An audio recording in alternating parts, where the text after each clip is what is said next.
இன்னைக்கு batter app மழை பிடிக்காத மனிதன் தங்கலான் அண்ட் அலங்கு மூவில இருந்தெல்லாம் சாங்ஸ் இன்னைக்கு ரிலீஸ் ஆயிருக்கு. இதுல தங்கலானோட சாங் மட்டும் ஓரளவுக்கு தேவலாம், மத்த சாங்ஸ் பெருசா ஒண்ணும் இல்ல. சூர்யாவோட வேல் படம் ஜூலை 19 ரீ ரிலீஸ் ஆக போகுது. இதை அபிஷியலா இப்ப சொல்லிட்டாங்க. நானியோட சரிபோதா சனிவாரம் டீசர் ஜூலை 20 ரிலீஸ் ஆக போகுது. ஆகஸ்ட் 29 படம் ரிலீஸ் ஆகும். போட் படத்தோட அடுத்த சாங் ஜூலை 19 ரிலீஸ் ஆக போகுது. விஷ்ணு விஷாலோட அடுத்த படத்தை பேச்சுலர் எடுத்த சதீஷ் டைரக்ஷன் பண்ண போறாரு. வேல்ஸ் இதை ப்ரொடியூஸ் பண்ண போறாங்க. படத்துக்கான ஷூட்டிங் சீக்கிரமே ஆரம்பிக்க போகுது. அண்ட் ஆரியன் மூவில இருந்து விஷ்ணு விஷாலோட பர்த்டேக்கு விஷ் பண்ணி ஒரு புது போஸ்டர் இப்ப ரிலீஸ் ஆயிருக்கு. ஜெயம் ரவியோட பிரதர் அண்ட் கவினோட பிளட்டி பர்கர், இந்த 2 படமும் செப்டம்பர் 27 ரிலீஸ்க்கு டார்கெட் பண்றதா இப்ப நியூஸ் வந்திருக்கு. கன்ஃபார்ம் ஆகுதான்னு வெயிட் பண்ணி பார்ப்போம். கார்த்தியோட மெய்யழகன் படம் செப்டம்பர் 27 வரப்போறதா அபிஷியலா இப்ப சொல்லிட்டாங்க. நான் ஏற்கனவே சொன்ன வாத்தியாருக்கு முன்னாடி மெய்யழகன் தான் வரும்னு இப்ப அது ரிவீல் ஆயிட்டு. பிரேம்குமார் டைரக்ஷன்ல கார்த்தி, அரவிந்த் சாமி, ராஜ்கிரண், ஸ்ரீதிவ்யா நடிக்கிறாங்க. கோவிந்த் வசந்தா மியூசிக் பண்றாரு. இந்தியன் படத்தை ட்ரிம் பண்ண போறாங்கன்னு ஏற்கனவே நான் சொன்னேன். இப்ப அது அபிஷியலா சொல்லிட்டாங்க. 12 நிமிஷம் மூவில ட்ரிம் ஆகுது. வடை படத்தோட ஃபர்ஸ்ட் சிங்கிள் நாளைக்கு வரப்போகுது. அண்ட் இந்த படம் ஆகஸ்ட்ல ரிலீஸ் ஆகும். இது அவங்க விட்ட போஸ்டர்ல கன்ஃபார்ம் ஆயிட்டு. விடுதலை 2க்கான ஃபர்ஸ்ட் லுக் இப்ப ரிலீஸ் ஆயிட்டு 2 போஸ்டர் விட்டுருக்காங்க. ரெண்டும் பார்க்க நல்லா இருக்கு. அதுல இந்த போஸ்டர் பயங்கரம். இப்பதான் விடுதலை 2 படத்துக்கு களை கட்டுது. இவ்வளவு நாளா சைலண்டா இருந்துச்சு, அது எனக்கே பெருசா பிடிக்கல. இனிமே இந்த படம் பத்தி அதிகப்படியான டாக்ஸ் இருக்கும். அமரன் படம் அக்டோபர் 31 ரிலீஸ் ஆகும்னு அபிஷியலா இப்ப சொல்லிட்டாங்க. சோ படம் தீபாவளிக்கு வருது. தீபாவளிக்கு ரிலீஸ் டேட் அபிஷியலா கன்ஃபார்ம் பண்ண ஃபர்ஸ்ட் படம் இந்த படம் தான். இன்னும் ஒரு சில மூவிஸ் தீபாவளிக்கு வரும். எது இந்த படத்தோட கிளாஷ் ஆகுதுன்னு வெயிட் பண்ணி பார்ப்போம். ஆனா விடாமுறிச்சு இதோட கிளாஷ் ஆக வாய்ப்பு கம்மி தான் நினைக்கிறேன். ஏன்னா அமரன் படத்தை ரெட் ஜெயண்ட் ரிலீஸ் பண்றாங்க. அது போஸ்டர் பார்த்தாலே தெரியும். விடாமுறிச்சு ரெட் ஜெயண்ட் தான் பண்ணுவாங்க. வேட்டையன் தீபாவளிக்கு வந்தாலும் வேட்டையனே அவங்க தான் பண்ணுவாங்க. சோ அதனால கிளாஷ் இப்படி வர வாய்ப்பு கம்மி. இப்ப எங்க கிளாஷ் கன்ஃபார்ம் ஆகுதுன்னா வேட்டையன் இப்ப தீபாவளிக்கு வர வாய்ப்பு கம்மி. சோ அப்ப அது பழையபடி கங்குவா கூட கிளாஷ் ஆயிடும். அமரனோட கிளாஷ் ஆக வேற படம் வரும். கங்குவாவோட ஃபர்ஸ்ட் சிங்கிள் சூர்யா பர்த்டேக்கு வரப்போறதா ரீசெண்டா தான் நான் சொன்னேன். இப்ப அதுக்கான அப்டேட் சீக்கிரமே வரப்போகுது. சரிகமா ஒரு ட்வீட்டும் போட்டிருக்காங்க. அவங்க மென்ஷன் பண்ணல கங்குவான்னு, ஆனா இது கங்குவாக்கான ட்வீட் தான். சோ சங்குக்கான அப்டேட் எப்ப வேணாலும் வரலாம். இந்த வீடியோ நீங்க பார்க்கும்போது கூட வந்திருக்கலாம். அப்படி வந்திருந்தா நான் ஸ்கிரீன்ல மென்ஷன் பண்ணிருப்பேன்.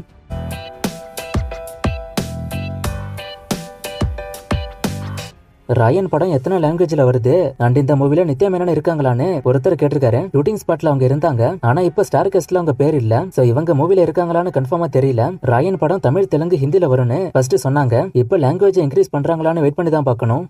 நம்ம ஊர் பொலிட்டிக்கல் படம் நார்த் இந்தியாண்டு கேரளாலாம் கிளிக் ஆகுமான்னு ஒருத்தர் கேட்டிருக்காரு. அங்க உள்ள அரசியலையும் லைட்டா டச் பண்ணா கிளிக் ஆகும். இந்தியன் 3 கேம் சேஞ்சர், இதுல எது ஃபர்ஸ்ட் வரும்னு கேக்குறீங்க. கேம் சேஞ்சர் வர வாய்ப்பு அதிகம்னு சொல்றாங்க, ஆனா வெயிட் பண்ணி தான் பார்க்கணும். சூர்யா 44ஓட ஷூட்டிங் பத்தி ஒருத்தர் கேட்டிருக்காரு. இன்னும் அடுத்த ஷெட்யூல் ஆரம்பிக்கல, நான் ஆரம்பிக்கும் போது சொல்றேன். ஆல்ரெடி சொன்ன மாதிரி ஷூட்டிங் கேரளால ஊட்டியில ஸ்டார்ட் ஆகும். பிரதர் மூவிக்கான பட்ஜெட்டை ஒருத்தர் கேட்டிருக்காரு. பட்ஜெட் ரிப்போர்ட் கரெக்டா தெரியல, ஆனா டைரக்டர் சொன்ன பட்ஜெட்டை விட கொஞ்சம் அதிகமாக்கிட்டு தான் நியூஸ் வருது. ராயன் படத்துல கெட்ட வார்த்தைலாம் இருக்குமான்னு ஒருத்தர் கேட்டிருக்காரு. கண்டிப்பா இருக்க வாய்ப்பு இருக்கு. இந்த மாசம் கோட் அப்டேட் வருமானு ஒருத்தர் கேட்டிருக்காரு. அப்படி எந்த நியூஸும் வரல, நான் வந்தா சொல்றேன். சூர்யா பர்த்டேக்கு என்னென்ன அப்டேட் வரும்னு ஒரு லிஸ்ட் ஒன்னு ஒருத்தர் கேட்டிருக்காரு. கங்குவா ஃபர்ஸ்ட் சிங்கிள் வருது அண்ட் இது போக கங்குவால இருந்து இன்னொரு அப்டேட் கூட வர வாய்ப்பு இருக்கு. சூர்யா 44ஓட டைட்டில் இல்ல ஃபர்ஸ்ட் லுக் வர வாய்ப்பு இருக்கு. இதுல ஃபர்ஸ்ட் சிங்கிள் மட்டும் தான் கன்ஃபார்ம், மத்த 2 விஷயங்களும் ரூமரா தான் போகுது. இப்போதைக்கு இந்தியன் 2 படம் தமிழ்நாட்டுல மட்டும் 50 கோடி வருமானு ஒருத்தர் கேட்டிருக்காரு. கண்டிப்பா அதுக்கு வாய்ப்பு இருக்கு. ஹண்டர் படம் வருமானு ஒருத்தர் கேட்டிருக்காரு. கண்டிப்பா வரும். இன்னும் படத்துக்கான ஒர்க் அவங்க ஆரம்பிக்கவே இல்ல, நான் அப்டேட் வந்தா சொல்றேன். கோப்ரா மூவிக்கான பட்ஜெட் அண்ட் கலெக்ஷனா ஒருத்தர் கேட்டிருக்காரு. நான் ஸ்கிரீன்ல போடுறேன். காஞ்சனா 4 பத்தி அப்டேட் கேக்குறீங்க. இப்போதைக்கு புது அப்டேட் ஒன்னும் இல்ல, நான் வந்தா சொல்றேன். மாதவனையே மேடைன்னு சொல்றாங்கன்னு ஒருத்தர் கேட்டிருக்காரு. அது எனக்கும் தெரியல, எனக்கும் அந்த டவுட் இருக்கு. மேபி மாதவனை தான் மேடைன்னு சுருக்கி கூப்பிடுறாங்களோ என்னமோ. 1000ல் ஒரு அடுத்த வருஷம் வருமா இல்ல 2026ல வருமானு ஒருத்தர் கேட்டிருக்காரு. அந்த படத்தை இன்னும் ஆரம்பிக்கவே இல்ல, அது ஸ்டார்ட் ஆனாதான் எப்ப வரும்னு நான் சொல்ல முடியும். ட்ரிபிள் பார்ட் 2 என்ன ஆச்சுன்னு ஒருத்தர் கேட்டிருக்காரு. பார்ட் 1 ஃபிளாப், அதனால பார்ட் 2 எடுக்கல.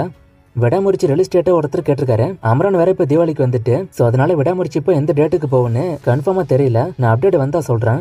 சூர்யா 50 படத்தை லோகேஷ், ரஞ்சித், சுதா கொங்கரா, நெல்சன் இதுல யார் எடுக்க வாய்ப்பு இருக்குன்னு ஒருத்தர் கேட்டிருக்காரு. அது எனக்கும் தெரியல, ஆனா சூர்யா 50க்கு இரும்புக்கை மாயாவி வந்தா நல்லா இருக்கும். மிர்ச்சி சிவா லைன் அப்ப ஒருத்தர் கேட்டிருக்காரு. நான் ஸ்கிரீன்ல போடுறேன். காந்தாரா 2 ரிலீஸ் டேட்டை ஒருத்தர் கேட்டிருக்காரு. அதுக்கு இன்னும் டேட் முடிவாகல, நான் கன்ஃபார்ம் ஆனதை சொல்றேன். ரொம்ப நாளைக்கு அப்புறம் இந்த கமெண்ட்டை பாக்குறேன். பேபி படம் தமிழ்ல இருக்கான்னு கேட்டிருக்காரு. தமிழ்ல வரும்னு சொன்னாங்க, ஆனா அதுக்கப்புறம் வந்த மாதிரியே தெரியல. விடுதலை 2 எப்ப வரும்னு ஒருத்தர் கேட்டிருக்காரு. இந்த வருஷம் வந்துடும், டேட் மட்டும் இன்னும் முடிவாகல. சூர்யா பர்த்டேக்கு அயன் படம் ரீ ரிலீஸ் ஆகுமான்னு ஒருத்தர் கேட்டிருக்காரு. வேல் படம் தான் ரிலீஸ் ஆக போகுது, அயன் படம் வருமானு வெயிட் பண்ணி தான் பார்க்கணும். விக்ரம் படத்துக்கு யூஏ சர்டிபிகேட்டை கொடுத்தாங்கன்னு ஒருத்தர் கேட்டிருக்காரு. யூஏ தான் கொடுத்தாங்க. சர்ஃபீராவோட budget and collection, secret superstar and Bajrangi பஜானோட கலெக்ஷனை கேக்குறீங்க. நான் ஸ்கிரீன்ல போடுறேன். தளபதி பர்த்டேக்கு 7 ஸ்கிரீன் ஒரு வீடியோ ஒன்னு விட்டாங்க. அதுல தளபதி 70 வரை இருந்துச்சு. சோ அப்போ தளபதி 70 வருமானு ஒருத்தர் கேட்டிருக்காரு. தளபதி 70க்கு அந்த வீடியோ போவாது. 69ல இருந்து 70க்கு போறதுக்குள்ள அந்த நம்பர் காட்டுறது உடஞ்சு திரும்ப 1ல இருந்து ஸ்டார்ட் ஆகும். அந்த 1ல இருந்து ஸ்டார்ட் ஆகுறது அரசியல். ஓபன் ஹேமர் தமிழ்ல இருக்கான்னு ஒருத்தர் கேட்டிருக்காரு. ஜியோ சினிமால தமிழ்ல இருக்கு. கிங் படத்துக்கு டைரக்டர் யாருன்னு ஒருத்தர் கேட்டிருக்காரு. நான் ஸ்கிரீன்ல போடுறேன். ஆகஸ்ட் 15 வரக்கூடிய மூவிஸை ஒருத்தர் கேட்டிருக்காரு. இதுவும் ஸ்கிரீன்ல வரும். தமிழ் டப்புடு ஃபாரஸ்ட் அட்வென்ச்சர் படத்தை ஒருத்தர் கேட்டிருக்காரு. இப்ப ரீசெண்டா ஒரு படம் ஒன்னு பார்த்தேன். ஆர்மர் ஆஃப் காட் 2 பழைய ஜாக்கி சான் படம் இது. ஆனா ஓரளவுக்கு நல்லா இருக்கு. அண்ட் இதை ஃபேமிலியா பார்க்க முடியாது. காஞ்சனா 4க்கு சன் பிக்சர்ஸ் தானே ப்ரொடியூசர்னு ஒருத்தர் கேட்டிருக்காரு. அவங்க தான் பண்ணுவாங்க. எந்திரன் படத்துக்கான வசூலை ஒருத்தர் கேட்டிருக்காரு. 290 கோடி கிட்ட. கேமை டெய்லி வைக்க சொல்லி ஒருத்தர் கேட்டிருக்காரு. டெய்லி தான் நான் வச்சேன். ஆனா நிறைய பேர் வீடியோ பார்க்காம டைரக்டா நிறைய பேர் கேமுக்கு போனாங்க. அதான் சாட்டர்டே சண்டே மட்டும் கேமை வைக்கிறேன். இன்னும் நிறைய மூவிஸ்க்கான அப்டேட் கேட்டிருக்கீங்க. இந்த மூவிஸ்க்கான அப்டேட்லாம் நான் அடுத்தடுத்த வீடியோஸ்ல கொடுக்குறேன்.